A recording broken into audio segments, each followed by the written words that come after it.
LPU ప్లేస్మెంట్ల రికార్డులు సృష్టిస్తోంది. Final year student 2.5 కోట్ల ప్యాకేజ్ పొందుతున్నారు. 1700 మందికి పైగా LPU స్టూడెంట్స్ 10 లక్షల నుంచి 2.5 కోట్ల ప్యాకేజెస్ పొందారు. విద్యా విప్లవం ప్రారంభమైంది లవ్లీ ప్రొఫెషనల్ యూనివర్సిటీలో.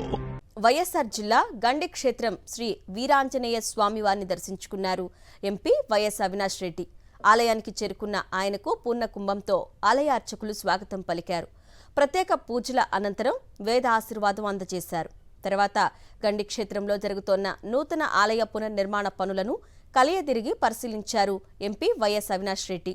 వైఎస్ఆర్సీపీ ప్రభుత్వ హయాంలో ఆలయ అభివృద్ధికి 28 కోట్లు కేటాయించి 95% పనులు పూర్తి చేశామని గుర్తు చేశారు. అదే కూటమి అధికారంలోకి వచ్చాక మిగిలిన ఆ 5% పనులు పూర్తి చేయటంలో నిర్లక్ష్యం వహిస్తోందని మండిపడ్డారు వైఎస్ అవినాష్ రెడ్డి. ఈ రాష్ట్ర ప్రభుత్వాన్ని ఒకటే మనవి చేశాం. ఈ ఆలయము ఎంతో ప్రసిద్ధిగాంచింది.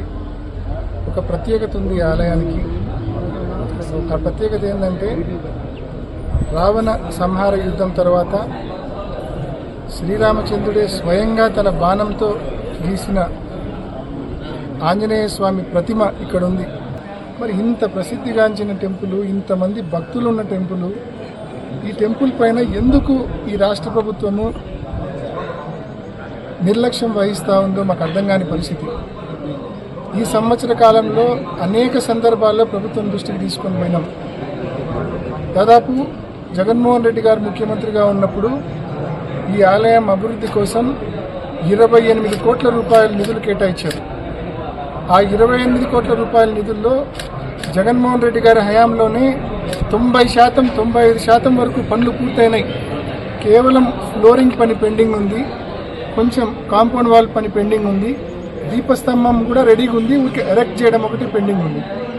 కేవలం 5% పనులు. మరి దాదాపు సంవత్సర కాలం అయిపోయింది.